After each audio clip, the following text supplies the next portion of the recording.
Konnichiwa! I spent almost a month in Japan last spring, and here's a mini vlog on what I did on my first day in Tokyo. So I'll be in Tokyo twice for this trip, kaya itong unang araw ko sa Tokyo is a little stopover lang talaga.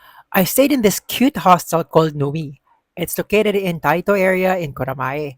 Medyo tahimik dito lalo na nung naglalakad ako nung gabi when I arrived. Dahil gutom na, naghanap lang ako ng malapit na restaurant from my hostel. Buti na lang I found a Sukiya na open ng 24 hours. Kinabukasan, after getting this amazing breakfast na may kamahalan from my hostel, I went exploring Tokyo with a friend. The goal is to get familiarized with riding the train and going around the city. I went to a 7-Eleven to withdraw some cash, and then I got a Pasmo card na may panim pa. And now, time to explore. We went first to Tokyo Station at dito nakita namin yung dating emperor ng Tokyo.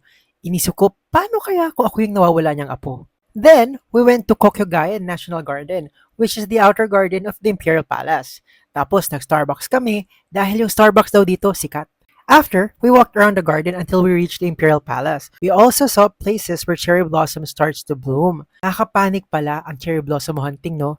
Buti na lang, we were lucky enough to see some already. We got a bowl of shoyu ramen for lunch before heading to Ginza. Dahil nasa Ginza na ako, binisita ko na rin ang biggest Uniqlo ever. After shopping, I went back to the hostel, grabbed dinner, and off to bed. So ayun lang for the day. Next stop will be Nagoya.